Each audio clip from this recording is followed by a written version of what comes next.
Por ejemplo, improvisando sobre la situación actual, en el derecho internacional hay varios argumentos respecto a la cuestión de los contratos, ¿ok? La Convención de Viena sobre los tratados, que dice en el artículo 56, en general los contratos firmados siguen válidos, salvo si la parte contratante que firmó en violación de una norma superior del orden jurídico interno del país. Es decir, si el gobierno que era vende patria firmó un contrato con Estados Unidos vendiendo los intereses, lo que hicieron los gobiernos del Ecuador, eso es una causa de anulación del contrato. Pero hablando de Venezuela, otro argumento del derecho que es fundamental es cambio fundamental de circunstancias. Es la noción en el derecho internacional del pacto Sirvanda, es decir, continuación de la responsabilidad de los estados frente a tratados internacionales, salvo que el derecho internacional dice la cláusula resic stantibus, que quiere decir, si hay cambios fundamentales de circunstancias, los contratos no siguen válidos. Bueno, en el 82 fue la alza unilateral de la tasa de interés por parte de la Reserva Federal decidido en el 79, con sus efectos en 81-82. Hoy, ¿qué es? Cambio fundamental de circunstancias. La banca del norte, que es tenedor de bonos de países de América Latina, está en quiebra. Incluso hay tenedores de bonos que cambiaron en los últimos tiempos y no se sabe quién tiene estos bonos. Entonces, hay cambio fundamental de circunstancias. Y América Latina se encuentra en una situación de caída del precio del petróleo. Cambio fundamental de circunstancias. No debido a la responsabilidad de América Latina, sino de allá.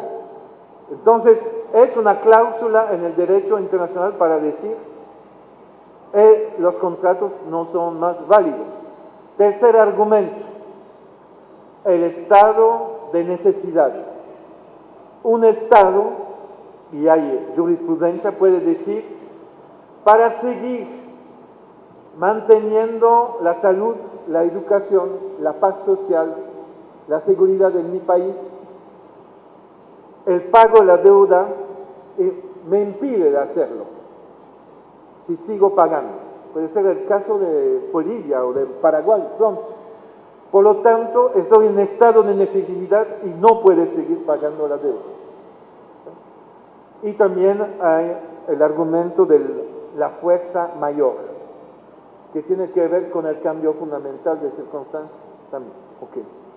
Entonces, yo dediqué unos minutos sobre esto porque para mí es otra vez en la historia, hay una oportunidad histórica para tomar actos soberanos de un Estado o de varios Estados basado en una auditoría de la situación de la banca privada aquí, la situación de la banca internacional,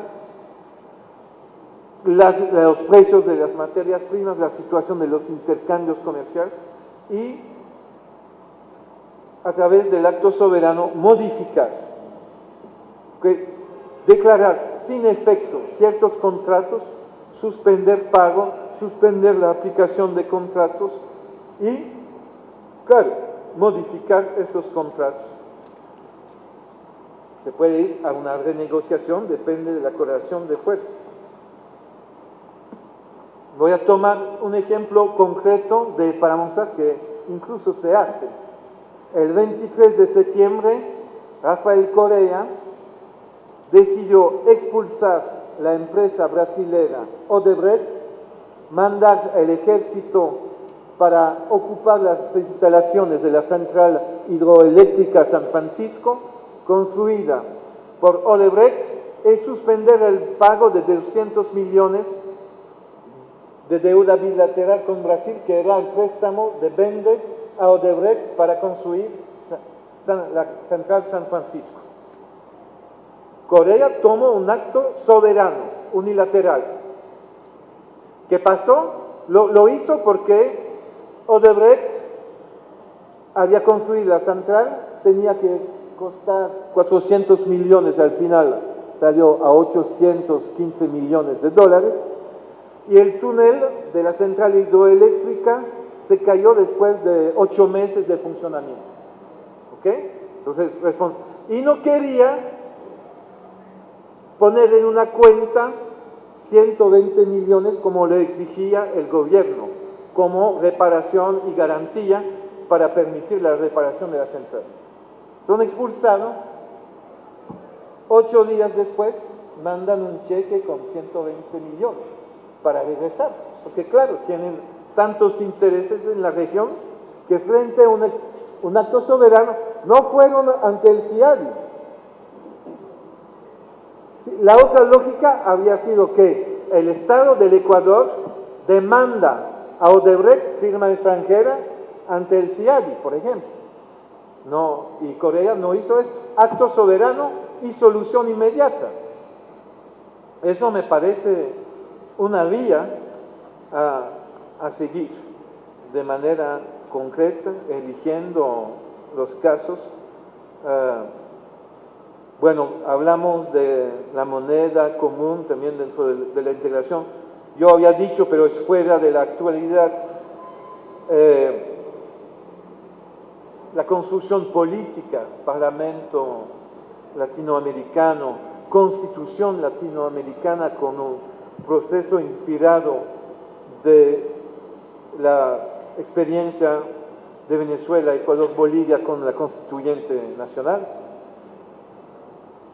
Pero volviendo al tema de institución alternativa, sí, la idea es que el balance del Banco Mundial, del FMI y de la OMC constituyen un desastre, es totalmente negativo. También queda a nivel de gobierno decidir una salida de estas instituciones.